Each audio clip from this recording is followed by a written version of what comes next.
Olá, amigos do LAC Concursos, estamos aqui para mais uma aula atualidade, sempre em blocos, né? Um tema para cada uma. Cara, é notícia. Reatamento das relações diplomáticas entre Estados Unidos e Cuba. Aconteceu agora, início do ano, certo? Final de 2014, 2015, e de repente pegou muita gente de surpresa, certo? Beleza? Então vamos lá, vamos dar uma olhada nisso.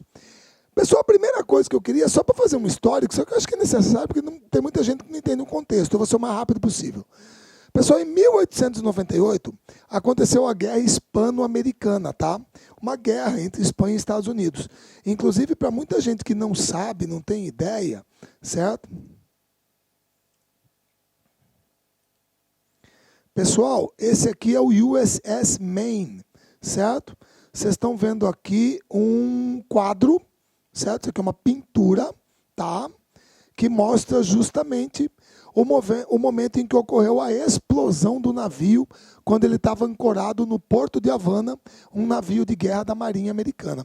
A explosão desse navio no Porto de Havana foi o pretexto que os americanos encontraram para declarar guerra à Espanha, certo? E fim da guerra, os Estados Unidos venceram a guerra, Cuba se tornou independente. Cuba era a última grande colônia da Espanha na América. Isso foi em 1898, é a independência de Cuba. Se bem que existem uns episódios anteriores ligados ao José Martí, certo? A um outro cara que eu não me esqueço o nome, que é considerado o pai da independência de Cuba, certo? Mas a independência cubana vem com a Guerra Hispano-Americana. Em 1902, 1902, é a proclamação da República de Cuba. Só que você tem uma ideia, como que Cuba era nessa época? Dentro da Constituição cubana, que veio com essa república, com a proclamação da república, existia a chamada Emenda Platt, que foi aprovada pelo senador Eduardo Platt. E o que essa emenda dizia? Essa emenda dizia que os Estados Unidos da América tinham o direito de intervir, se necessário, militarmente em Cuba, se os seus negócios fossem afetados na ilha. Peraí, Marcelo, você está dizendo que um artigo da Constituição cubana dizia que os Estados Unidos podiam invadir Cuba? Exatamente. Por isso que nós dizemos que Cuba era um protetorado americano no Caribe. Em tese, era independente, sendo, mas na prática, totalmente dependente dos Estados Unidos. Certo? Beleza? Entre as décadas de 30 e 50 do século XX, Fulgêncio Batista foi o homem forte de Cuba. Na verdade, ele foi presidente do país de 40 a 44, de 52 a 59. Mas durante esse período, ele praticamente mandou no país, certo? E durante esse período que a máfia ganhou muito dinheiro com Cuba. Pessoal, se você não se lembra, só para dar uma refrescadinha na memória, a gente vai mostrar aqui para vocês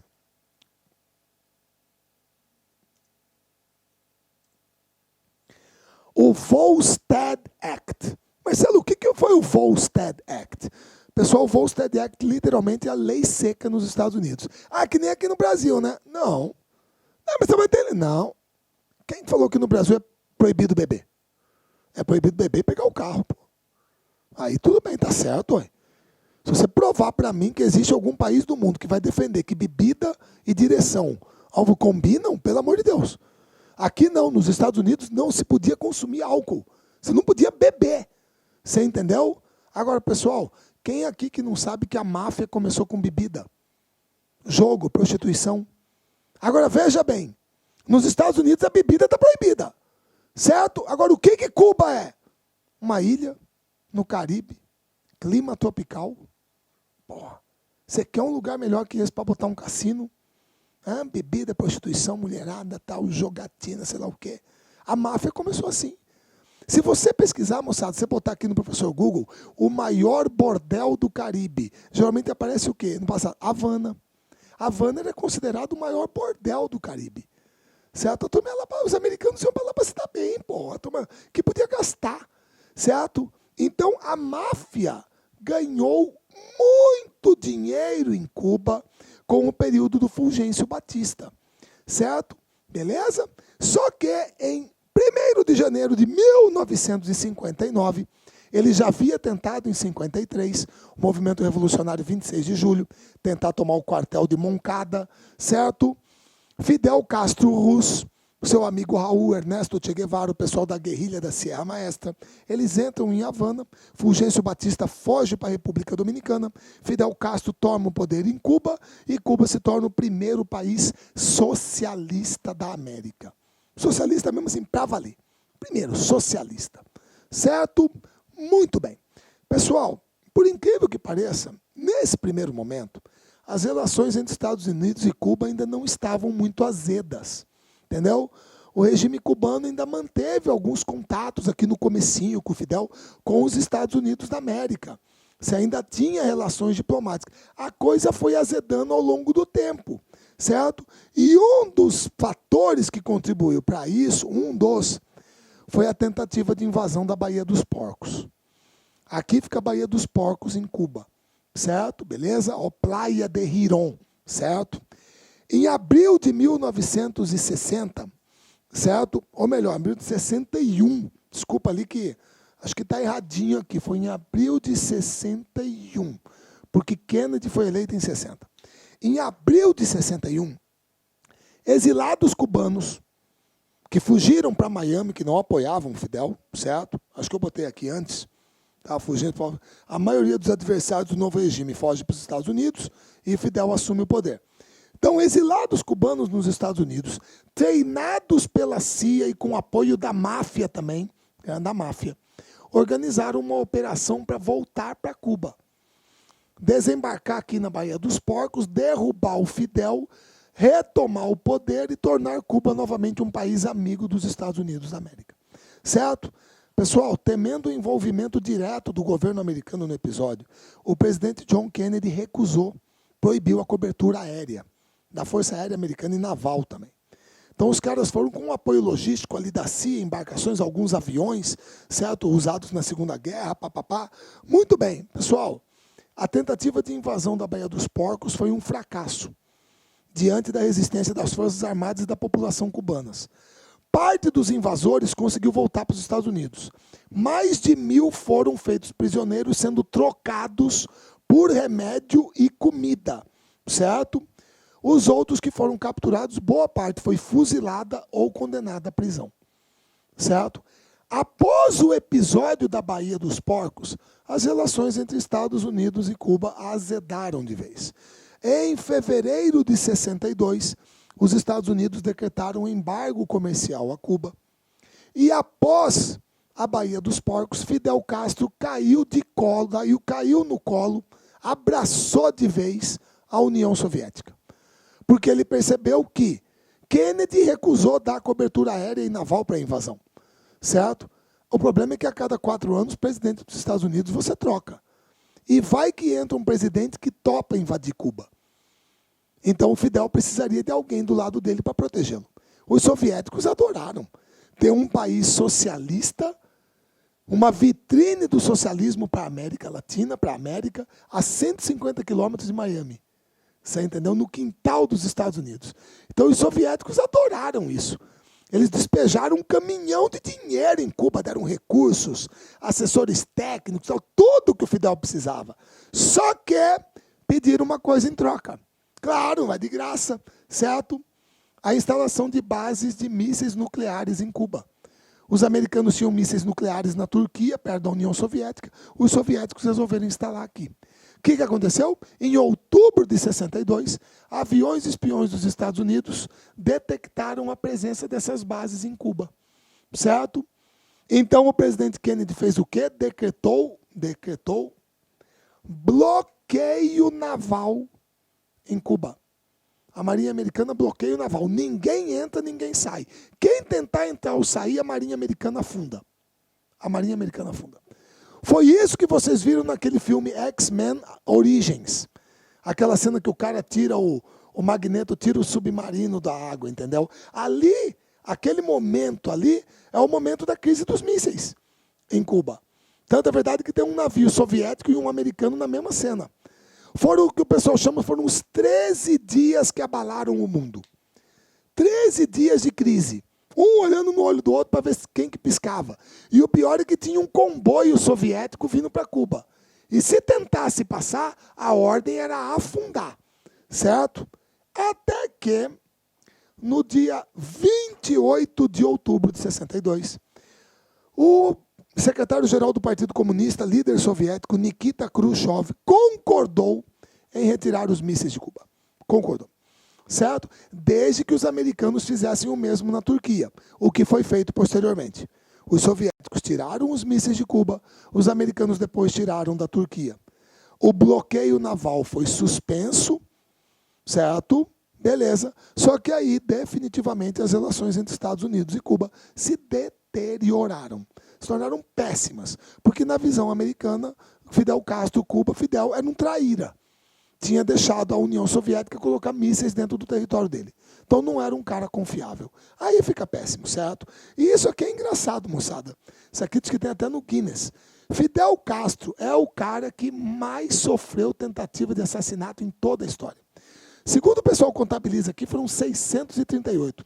O pessoal tentou botar, para você ter uma ideia, o pessoal tentou botar veneno no milkshake dele, envenenar o charuto, botar explosivo no charuto, botar explosivo em bola de beisebol, certo? Caneta com carga explosiva e com veneno. Cara, os caras pensaram, essa aí não era para matar, mas eles pensaram até no seguinte, em jogar LSD dentro de um estúdio de rádio, onde o Fidel apresentava um programa semanal. O objetivo não era matar ele, mas era jogar o LSD para ele ficar doidão e, de repente, e a população cubana começar a perder credibilidade nele, achando que ele estava louco. Cara, os caras tentaram de tudo. Então, existe essa coisa aqui de que foi o cara que mais sofreu tentativas de assassinato no planeta. Outra, há 23 anos consecutivos, você está vendo que aqui a última foi agora em 2014, 23º ano. A ONU condena o embargo americano a Cuba. Há 23 anos consecutivos, a ONU condena o embargo americano. Nessa última aqui foram 188 países que votaram a favor da suspensão do embargo. Só os Estados Unidos e Israel votaram contra. Israel sempre ali do lado. Certo? As Ilhas Marshall, Palau e a Micronésia se abstiveram. Certo? Então, há 23 anos, a ONU condena o embargo. O que os Estados Unidos fazem sobre isso? Nada. Estão nem aí com a paçoca. Certo? Até que, aí veio a surpresa, né? Até que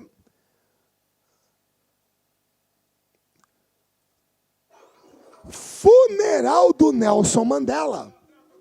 Surpreendentemente, o Barack Obama vai lá e cumprimenta o Raul Castro. Cumprimenta o Raul Castro, certo? A presidenta Dilma está ali do lado, certo? Outros líderes mundiais. Então aqui foi uma coisa assim, surpresa, né? Pô, surpreendente, mas pelo momento, é o mínimo que se esperava numa relação de cordialidade, de respeito entre chefes de Estado, governo, porque você é num velório, pô. Você é num velório de um dos maiores líderes que nós tivemos no século XX, uma figura para a história, que é o Nelson Mandela, certo? Líderes do mundo todo ali. Então, o Barack Obama não ia passar ali reto, como é que vai, tudo bem, pá. Mas é uma coisa simbólica. É uma coisa simbólica. Certo? Que alguma coisa pode ser feita, alguma coisa pode acontecer de positivo na relação entre os dois países. Beleza? Muito bem. E aí, a turma foi surpreendida agora no dia 17 de dezembro, finalzinho do ano, que Estados Unidos e Cuba anunciam a retomada das relações diplomáticas. Certo? E aí vocês sabem muito bem que houve aqui um elogio muito grande, certo? Todo mundo reconheceu a participação do Papa Francisco nesse processo. Que o Vaticano ajudou a intermediar as reuniões, certo? Ajudou a construir uma ponte de diálogo entre os dois lados. Então foi uma coisa muito legal, certo? Essa intermediação do Vaticano, esse apoio, certo? Esse suporte dado pelo Vaticano para essa aproximação.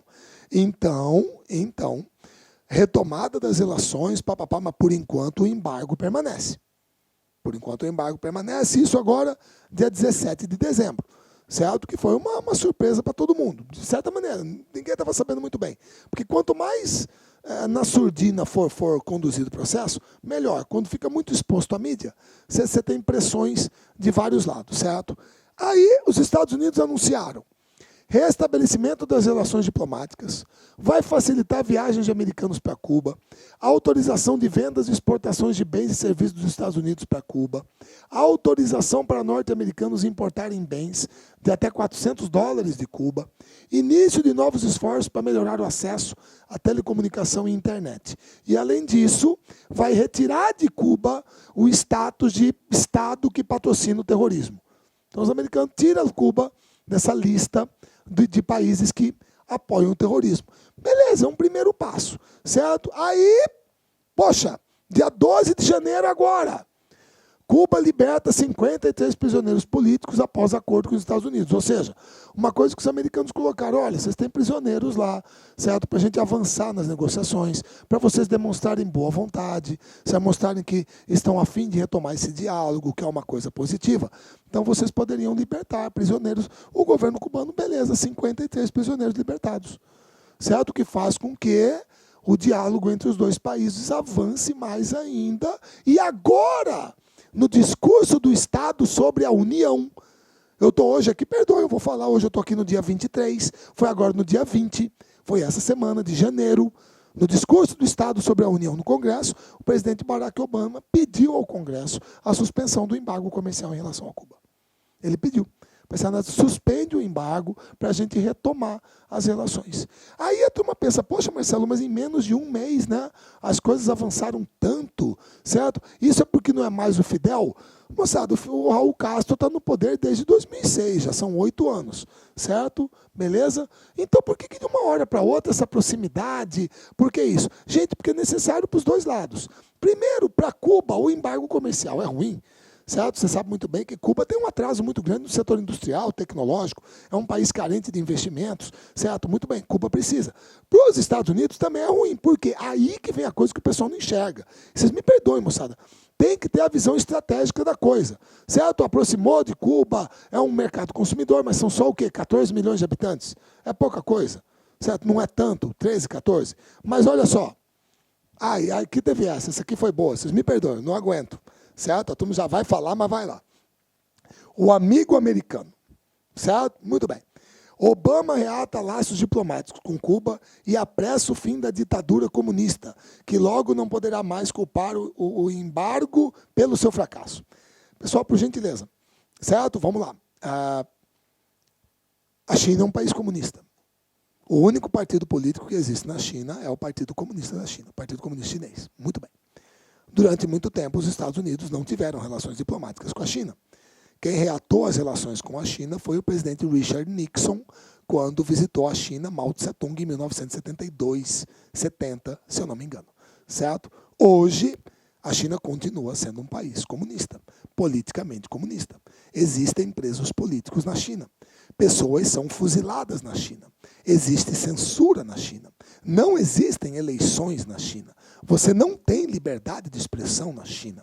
A internet é censurada na China. Ela é restrita. A China desenvolveu uma fórmula, a partir do Deng Xiaoping, de um país, dois sistemas. Ou seja, a gente tem um país, China, dentro dele convivem o capitalismo e o socialismo. Só que o capitalismo não é totalmente livre. O capitalismo existe dentro de um ambiente em que o Estado chinês permite que ele exista. Então, se você vai para Xangai,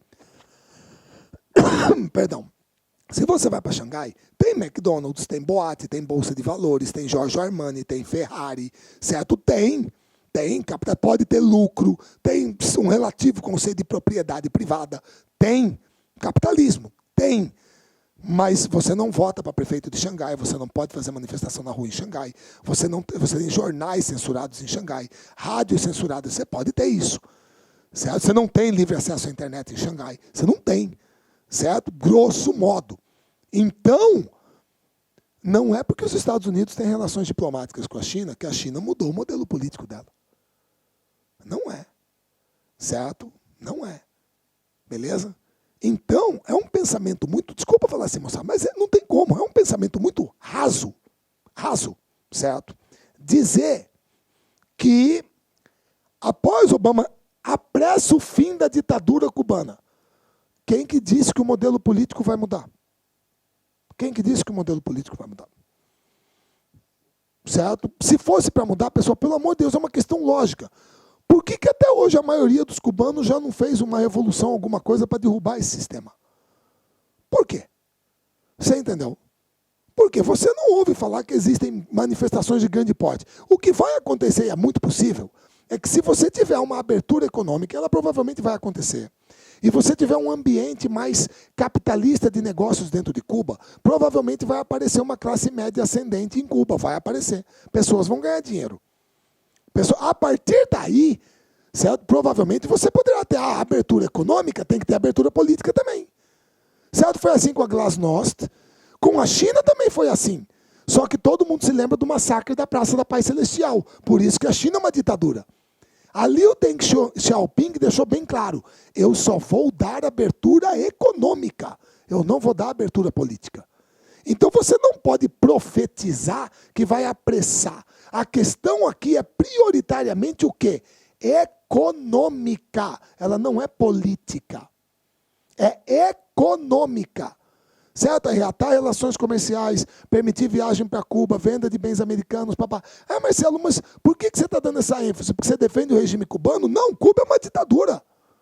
Você está achando o quê? Que eu vou aqui falar que é uma democracia? Não, Cuba é uma ditadura.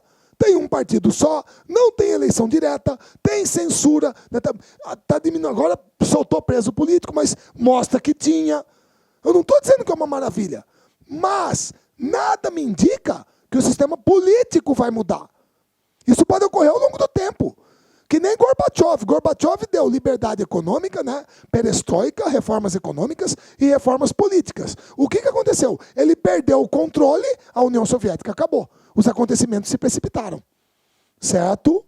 A coisa desandou e o sistema mudou. A Rússia hoje é capitalista. A maioria dos países da ex-União Soviética é capitalista. Agora, o Vietnã é socialista e tem capitalismo lá dentro. A China é socialista e tem capitalismo lá dentro. Cuba está tentando o mesmo sistema. O mesmo sistema. Abrir para um pouco de capitalismo, mas politicamente mantendo a essência. Se vai dar certo ou não, eu não sei. É só o tempo que vai dizer.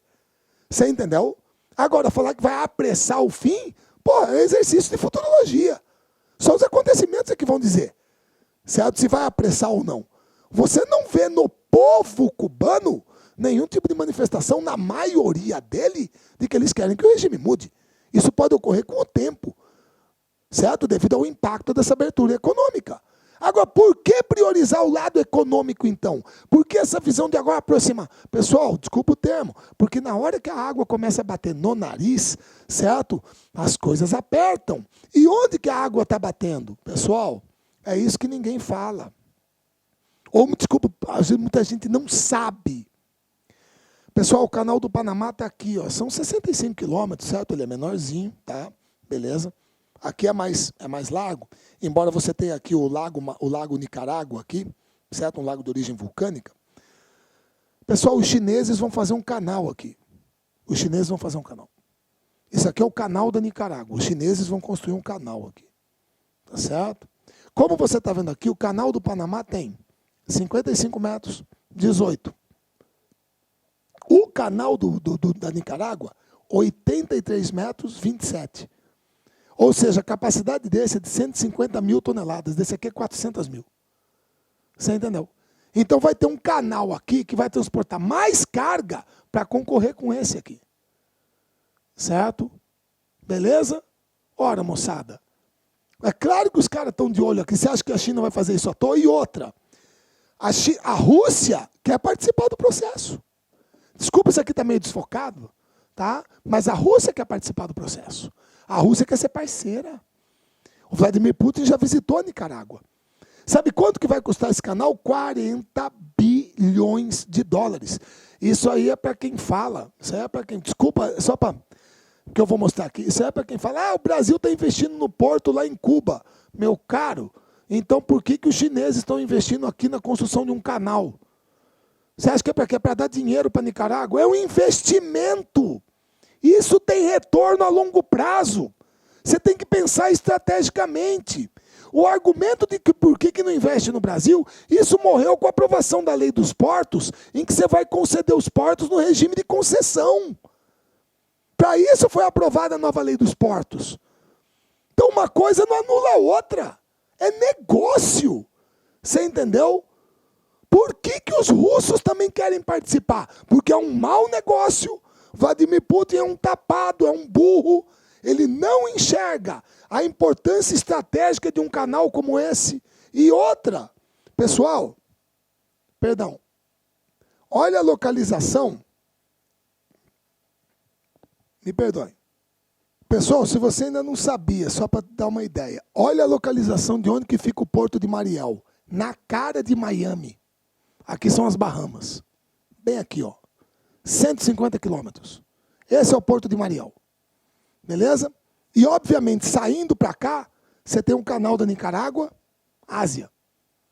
Você entendeu? É a coisa estratégica. É aí, com todo respeito, moçada, né?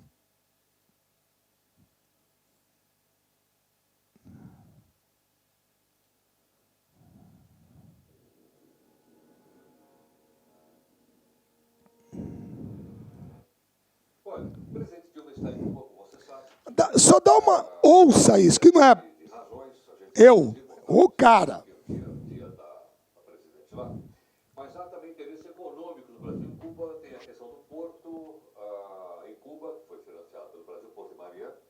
E para a gente poder entender um pouco melhor para isso, está aqui conosco o Tomás Zanotto, que é diretor do Departamento de Relações Internacionais e Comércio Exterior da FIRB. Tomás, muito obrigado pela sua gentileza, pela participação aqui no Fórum, Tomás.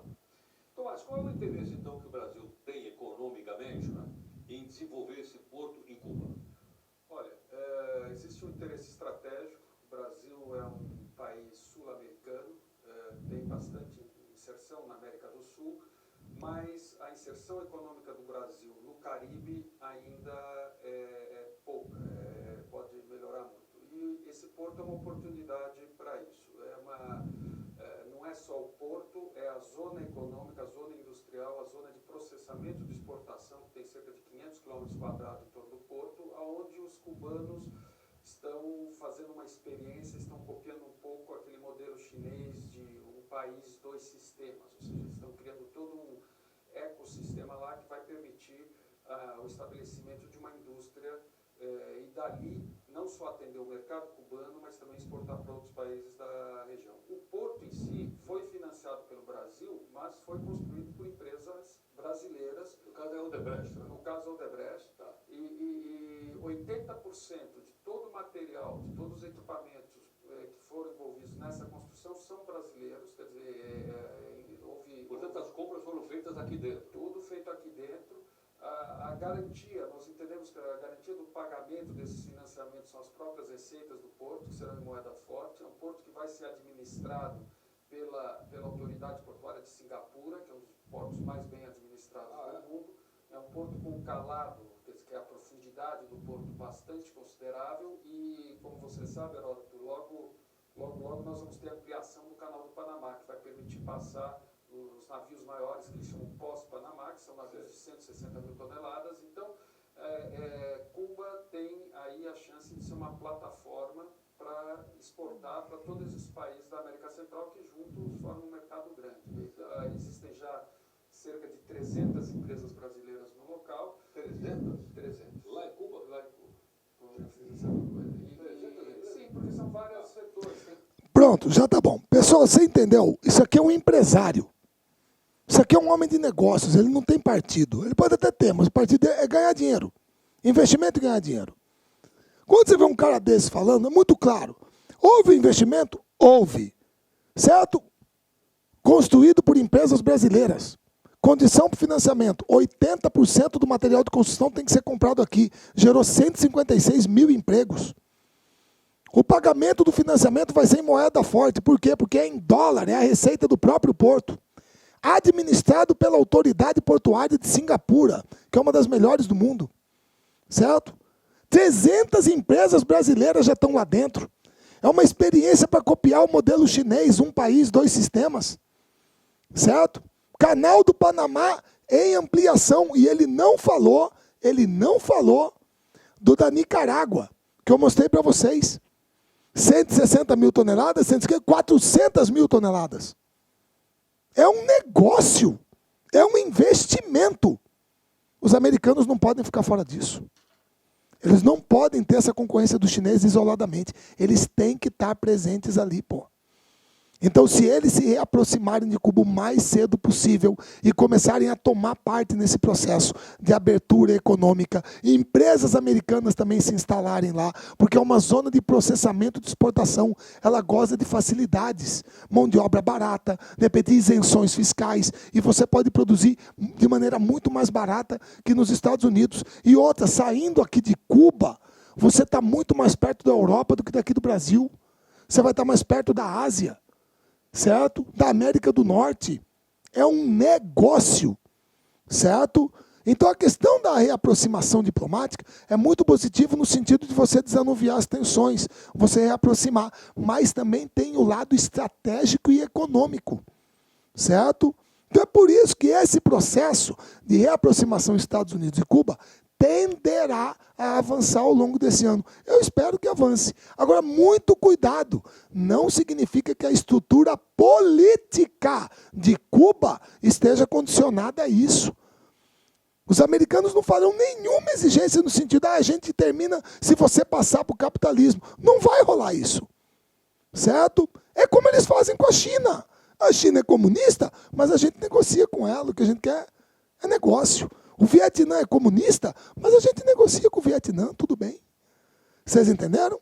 Então vamos acompanhar o desdobramento disso, que ao longo de 2015 pode trazer algumas coisas positivas para ambos os países e também para todo o continente americano. Certo? Beleza, moçada? Tudo bem? Valeu. Vejo vocês numa próxima aula. Espero que vocês tenham entendido tranquilo, tudo sossegado. Um grande abraço a todos. Gostou dessa aula? Ela está disponível no site do LACENEM na internet. Se você gostou, curta e compartilhe.